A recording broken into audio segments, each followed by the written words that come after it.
Assalamualaikum warahmatullahi wabarakatuh. Nama saya Nikmatul Karimah, NIM 1263052011015 dari kelas Bahasa dan Sastra Arab 2A. Saya akan menjawab soal UTS Ilmu Lughah. Pengertian ilmu lughah. Ilmu lughah adalah ilmu yang membicarakan tentang bahasa atau ilmu yang digunakan untuk mengkaji bahasa atau ilmu yang objek kajiannya adalah bahasa atau ilmu yang mengkaji seluk-beluk bahasa. Objek kajian ilmu lughah dibagi menjadi 4. Yang pertama, linguistik teoritis. Bertujuan untuk mencari atau menemukan teori-teori atau kaidah-kaidah linguistik. Yang kedua, linguistik terapan. Bertujuan untuk menerapkan kaidah-kaidah linguistik dalam kegiatan praktis, seperti pengajaran, penerjemahan, atau penyusunan kamus. Yang ketiga, linguistik sejarah. Bertujuan untuk mengkaji perkembangan dan perubahan suatu bahasa atau sejumlah bahasa baik dengan membandingkannya ataupun tidak. Yang keempat, sejarah linguistik. Bertujuan untuk mengkaji perkembangan ilmu linguistik baik mengenai tokoh-tokohnya, aliran-aliran teorinya, maupun hasil kerjanya. Ruang lingkup ilmu lughah dibagi menjadi 4. Yang pertama, linguistik umum, yaitu ilmu bahasa secara umum. Yang kedua, linguistik historik. Disebut juga linguistik diakronik karena cabang linguistik yang mempelajari perkembangan sejarah bahasa tertentu. Yang ketiga, linguistik komparatif, yaitu studi perbandingan antara bahasa-bahasa serumpun dan perkembangan sejarah satu bahasa. Yang keempat, linguistik deskriptif, yaitu memberikan deskripsi dan analisis bahasa. Tujuan ilmu lughah yang pertama, memahami hakikat fenomena bahasa dan unsur-unsur yang menyusun bahasa tersebut. Yang kedua, untuk memahami fungsi bahasa yang digunakan dalam kehidupan umat manusia. Yang ketiga, untuk memahami kaitan ilmu bahasa dengan fenomena maupun aspek kehidupan. Yang keempat, untuk menyikap kaidah-kaidah yang menyusun bahasa untuk mudah dipahami. Manfaat ilmu lughah. 1. Membantu menyelesaikan dan melaksanakan tugas dalam menyelidiki bahasa. Yang kedua, membantu dalam menyusun kamus yang lengkap dan baik. Yang ketiga, melatih dan mengajarkan keterampilan. Perbedaan ilmu lughah dengan fikih lughah. Yang pertama, ilmu lughah sudah dilabeli karya ilmiah secara konsisten, sedangkan fikih al-lughah masih diragukan keilmiahannya. Yang kedua, kajian fikih lughah secara bahasa mayoritas bersifat historis komparatif, sedangkan ilmu lughah bersifat deskriptif sinkronis. Yang ketiga, ilmu lughah mengkaji bahasa untuk bahasa, sedangkan fikih lughah mengkaji bahasa sebagai sarana untuk mengungkap budaya. Yang keempat, secara historis, istilah ilmu lughah lebih lama digunakan dibandingkan fikih lughah. Yang terakhir, ruang lingkup kajian fikih lughah lebih luas daripada ilmu lughah. Ilmu lughah mengkaji struktur internal bahasa saja, sedangkan fikih lughah mencakup tentang budaya dan sastra. Jenis dan cabang linguistik. Jenis dan cabang linguistik dibagi menjadi 2, yaitu linguistik umum dan linguistik khusus. Linguistik umum terdiri dari fonologi, morfologi, sematik, dan sintaksis. Fonologi merupakan cabang mikrolinguistik yang ruang lingkupnya membahas tentang bunyi bahasa ditinjau dari fungsinya. Morfologi merupakan anak cabang dari mikrolinguistik, cakupan pembahasannya tentang kata dan kelompok kata. Morfologi juga termasuk penyelidiki struktur kata, bagian-bagiannya, dan cara pembentukannya. Yang ketiga, sematik. Sematik adalah menyelidiki makna bahasa baik yang bersifat leksikal, gramatikal, ataupun kontekstual. Yang keempat, sintaksis. Menyelidiki satuan-satuan kata dan satuan-satuan lain di atas kata, hubungan satu dengan yang lainnya, dan cara penyesuaiannya. Yang kedua, linguistik khusus. Terdiri dari linguistik deskriptif, linguistik struktural, linguistik historis, linguistik komparatif, dan linguistik historis komparatif. Yang pertama, linguistik deskriptif adalah pendekatan linguistik menggunakan teknik penelitian lapangan dan tata istilah yang sesuai untuk bahasa yang diselidiki. Metode kerjanya adalah metode deskriptif, yaitu memberikan atau menggambarkan struktur dan sistem bahasa yang dipelajari sebagaimana adanya. Yang kedua, linguistik struktural adalah pendekatan dalam menyelidiki bahasa yang menganggap bahasa sebagai sistem yang bebas. Yang ketiga, linguistik historis adalah cabang linguistik yang menyelidiki perubahan-perubahan jangka pendek dan jangka panjang dalam sistem bunyi, gramatika, dan kosakata suatu bahasa atau lebih. Linguistik komparatif adalah cabang linguistik yang mempelajari kesepadaan fonologis, gramatikal, dan leksikal dari bahasa-bahasa yang berkerabat atau dari periode-periode historis dari suatu bahasa. Yang terakhir adalah linguistik historis komparatif. Adalah bidang linguistik yang menyelidiki perkembangan bahasa dari satu masa ke masa yang lain, serta menyelidiki perbandingan satu bahasa dengan bahasa yang lain. Pengertian bahasa. Secara umum, pengertian bahasa yaitu alat untuk menyampaikan suatu hal yang terlintas di dalam hati manusia. Namun, lebih jauhnya lagi, bahasa adalah sebuah alat untuk berkomunikasi dan berinteraksi antar sesama manusia. Bahasa juga bisa digunakan sebagai alat untuk menyampaikan pikiran, gagasan, konsep, dan juga perasaan. Dalam sebuah studi sosiolinguistik, bahasa juga bisa dijadikan sebagai sebuah lambang dan bersifat arbitrer, beragam, dinamis, berupa bunyi dan manusiawi. Bahasa merupakan sebuah sistem yang mana berarti bahwa bahasa dibentuk oleh berbagai komponen yang memiliki pola tetap dan juga bisa dikaidahkan. Dengan begitu, bahasa memiliki sistem berupa lambang-lambang bunyi. Dari setiap lambang bahasa bisa dilambangkan sesuatu yang mana disebut dengan konsep atau makna. Karakteristik bahasa. Yang pertama, arbitrer.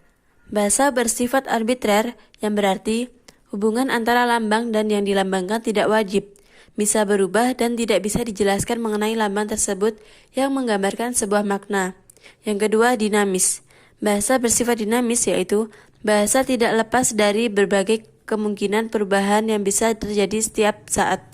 Misalnya saja, munculnya beberapa kosakata baru dan kosakata yang lama sudah tidak berfungsi atau tidak relevan lagi. Yang ketiga, produktif.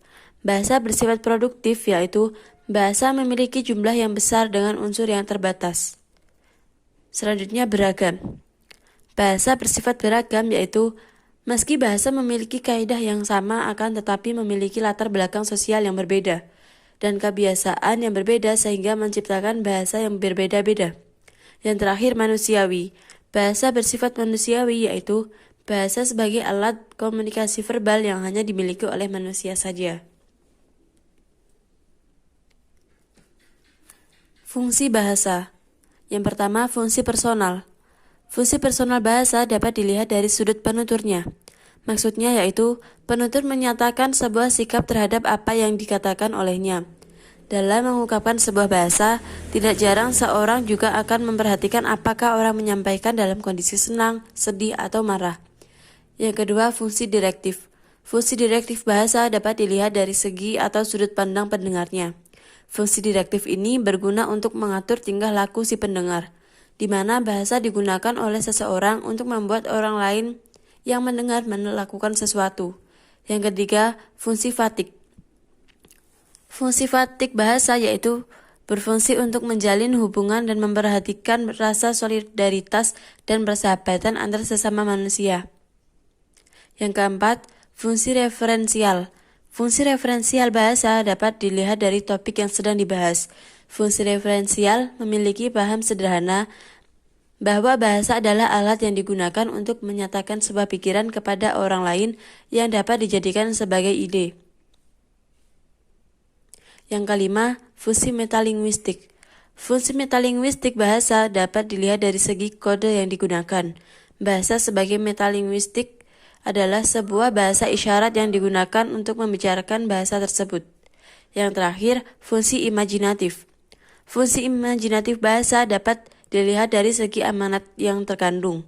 Bahasa merupakan sebuah alat untuk menyampaikan pikiran, gagasan, dan perasaan baik yang berupa kenyataan atau imajinasi saja. Aplikasi bahasa.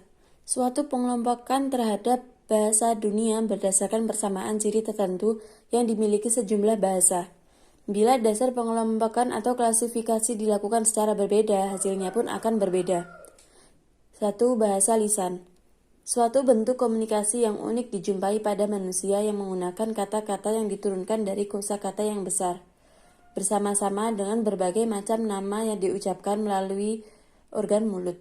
Yang kedua, bahasa tulis. Bentuk bahasa tulis yang menggunakan aksara sebagai sarananya, lain dengan bahasa lisan, yang memakai unsur utamanya berupa bunyi. Bahasa tulis, unsur utamanya adalah huruf-huruf. Bahasa tulis dapat dibagi menjadi dua ragam, yaitu menggunakan bahasa baku dan bahasa tidak baku. Yang ketiga, aksara, suatu sistem simbol visual yang tertera pada kertas.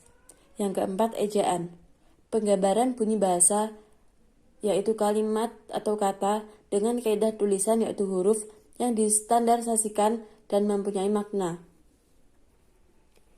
Teori pertumbuhan bahasa. Teori pertumbuhan bahasa adalah alat berkomunikasi yang sangat dibutuhkan untuk berinteraksi antara satu dengan lain dan menggunakan suara yang dikeluarkan oleh alat tujuan pada ujaran pada manusia. Selanjutnya, bentuk variasi bahasa. Bentuk variasi bahasa dibagi menjadi 5. Yang pertama, ragam baku, yaitu variasi bahasa yang paling formal digunakan dalam situasi-situasi khidmat dan upacara-upacara resmi yang bercirikan kalimatnya panjang seperti upacara resmi, kenegaraan, khutbah di masjid, dan lain-lain. Yang kedua, ragam resmi, yaitu variasi bahasa yang dipakai dalam pidato-pidato resmi, pidato kenegaraan, rapat-rapat resmi, rapat-rapat dinas, surat menyurat dinas, dan sebagainya. Yang ketiga, ragam usaha, yaitu variasi bahasa ini lazim digunakan dalam pembicaraan biasa di sekolah, rapat perbincangan yang berorientasi pada hasil atau produksi. Yang keempat, ragam santai, yaitu variasi bahasa yang biasa digunakan dalam situasi yang tidak resmi, seperti berbincang-bincang dengan keluarga ketika berlibur, berolahraga, berekreasi, dan sebagainya. Yang terakhir adalah ragam akrab, yaitu variasi bahasa ini digunakan oleh penutur dan petutur yang memiliki hubungan sangat akrab dekat seperti anggota keluarga atau sahabat karib. Bahasa pergaulan dan bahasa internasional. 1. Bahasa gaul atau bahasa pergaulan merupakan yang bersifat non-formal. Penggunaannya pun biasanya terbatas pada kalangan tertentu dan bersifat sementara. Kehadiran bahasa gaul dianggap wajar karena sesuai dengan tuntunan perkembangan zaman terutama pada anak usia remaja. Yang kedua, bahasa internasional. Bahasa dari bahasa resmi PBB hingga Esperanto. Dalam perundang-undangan belum dijelaskan definisinya sehingga perlu direferensi ulang. Dan frasa bahasa internasional mengacu pada 4 konsep. Yang pertama, bahasa resmi Persatuan Bangsa-Bangsa. Yang kedua, bahasa yang terus. Yang ketiga, bahasa Inggris yang menjadi bahasa internasional. Dan yang keempat, bahasa Esperanto. Faktor-faktor umum yang mempengaruhi bahasa. Yang pertama, faktor-faktor yang mempengaruhi dalam pertumbuhan bahasa anak untuk memperoleh bahasa pertama. Yang pertama, faktor usia. Yang kedua, faktor kesehatan secara umum. Yang ketiga, faktor perbedaan jenis kelamin. Yang keempat, faktor kecerdasan. Yang kelima, faktor milieu. Yang kedua, faktor-faktor penunjang keberhasilan dalam belajar berbahasa kedua. Yang pertama, faktor konseptual belajar bahasa. Yang kedua, faktor bakat bahasa dan kebahasaan dalam belajar bahasa. Yang ketiga, faktor kesulitan inter- dan intralinguistik dalam bahasa. Yang keempat, peranan faktor lingkungan dalam belajar bahasa. Hubungan linguistik dan ilmu-ilmu lain. Yang pertama, linguistik dan filologi. Hubungan antara filologi dan linguistik tercermin dari objek kajian bahasa. Manakala filologi mencari makna dari suatu teks yang pada dasarnya adalah bahasa, maka filologi membutuhkan linguistik sebagai upaya untuk memaknai bahasa masa lampau dengan berbagai keunikannya. Kemudian, ada beberapa cabang linguistik yang dipandang dapat membantu filologi dalam pengkajian naskah. Pertama, etimologi, yang berfungsi untuk mempelajari asal-muasal sejarah kata. Kedua, sosiolinguistik, merupakan cabang linguistik yang menelaah korelasi dan saling berpengaruh antar perilaku bahasa dan perilaku sosial. Yang ketiga, stilistika merupakan ilmu yang mencermati gaya bahasa sastra sehingga filologi akan terbantu untuk mengetahui berapa usia teks tersebut. Yang kedua, linguistik dan kajian gramatika. Hubungan antara gramatika dan linguistik tercermin juga dari kajian objek yang sama, yaitu bahasa. Gramatika membutuhkan linguistik untuk menyusun makna secara struktural. Dalam proses gramatikal itu sendiri juga tidak luput dari peranan linguistik. Yang ketiga, hubungan linguistik dan psikologi. Hubungan linguistik dan psikologi yaitu sama-sama meneliti bahan sebagai objek formal, hanya materinya yang berbeda. Linguistik mengkaji struktur bahasa, sedangkan psikologi mengkaji perilaku berbahasa atau proses bahasa. Yang selanjutnya, hubungan linguistik dan sosiologi. Hubungan linguistik dan sosiologi membahas variasi bahasa. Bila dideskripsikan, sosiologi mempelajari masalah hubungan variasi bahasa ditinjau dari tingkah laku masyarakat. Sedangkan linguistik mempelajari variasi bahasa ditinjau dari aspek kebahasaan. Yang terakhir adalah hubungan linguistik dan pengajaran bahasa. Teori linguistik memberikan informasi tentang struktur dan fungsi sistem bahasa itu secara umum kepada guru bahasa. Hal ini memainkan peran penting dalam menentukan tujuan, isi, dan pendekatan sebuah pengajaran bahasa. Teori linguistik juga memberikan suatu bahasa perantara kepada guru. Urgensi linguistik di bidang tertentu. Pertama, bidang ekonomi. Ekonomi ASEAN merupakan dua variabel yang berhubungan sangat erat antara satu dengan yang lain. Dalam konteks teoretis, linguistik adalah studi ilmiah tentang bahasa yang bersifat empiris, pasti, dan objektif. Sedangkan dalam konteks praktis, linguistik adalah hal yang berhubungan dengan bahasa, yakni cara membicarakan bahasa yang membutuhkan perbendaharaan kata untuk kemampuan orang-orang yang membidanginya. Mempelajari semua bahasa nasional yang ada di negara-negara ASEAN anggota MIA untuk digunakan sebagai alat komunikasi ekonomi tidak mungkin dapat dilakukan. Hanya bahasa yang dapat atau potensial dapat dipahami bersama yang perlu dipelajari dan dipraktekkan. Di tengah keberagaman bahasa yang ada di kawasan ASEAN, seperti dalam hubungan MEA, bahasa yang paling berpotensial digunakan adalah bahasa Inggris. Dengan kondisi ini, sangat urgen agar bahasa Inggris dipelajari dan digunakan sebagai lingua franca di kawasan MEA, termasuk Indonesia. Kedua, bidang psikologi. Hubungan psikologi dengan linguistik yaitu sama-sama meneliti bahan sebagai objek formalnya, hanya materinya yang berbeda. Linguistik mengkaji struktur bahasa, sedangkan psikologi mengkaji perilaku bahasa atau proses bahasa. Linguistik berarti bahasa. Kata linguistik berasal dari bahasa Latin, lingua, dan bahasa Roman, yaitu bahasa yang berasal dari bahasa Latin. Masih ada kata serupa dengan lingua Latin itu yaitu langue dan langage dalam bahasa Prancis, dan bahasa lingua dalam bahasa. Ketiga, bidang kesehatan. Dalam bidang kesehatan terdapat istilah penyakit yang memiliki padanan kata dengan istilah penyakit yang digunakan oleh masyarakat. Istilah penyakit yang dijadikan sebagai sumber data yaitu istilah penyakit secara umum dan tidak spesifik secara khusus mengenai satu jenis penyakit, melainkan terdiri dari penyakit baik itu organ tubuh bagian dalam maupun organ tubuh bagian luar. Adapun teori yang bisa digunakan peneliti ialah bentuk lingual yang terdiri kata dan frasa, teori proses pembentukan istilah, dan teori semantik untuk menjelaskan makna penggunaan istilah penyakit dalam bidang kesehatan. Yang keempat, bidang agama. Pemahaman terhadap Al-Quran selalu bersifat terbuka dan tidak pernah selesai. Pemahaman selalu berkembang seiring dengan umat Islam yang selalu terlibat dalam penafsiran ulang dari zaman ke zaman. Perbincangan masalah historitas teks sebenarnya merupakan persoalan klasik yang pernah muncul dalam sejarah peradaban Islam. Yang terakhir, bidang pendidikan. Cakupan substansi linguistik pendidikan sangat luas, meski aspek bahasa dan pendidikan yang mendominasinya. Oleh karena linguistik pendidikan sejalan dengan linguistik terapan, wilayah kajiannya mencakup persoalan yang terkait dengan geografi linguistik, penggunaan bahasa, komposisi tata bahasa pengajaran, perkamusan dan sastra, serta pengajaran bahasa kedua. Bahasa sebagai salah satu aspek yang dominan dalam linguistik pendidikan mencakup dua hal penting, yakni bahasa sebagai sarana atau bahasa sebagai media berkomunikasi atau berpikir, dan bahasa sebagai disiplin ilmu.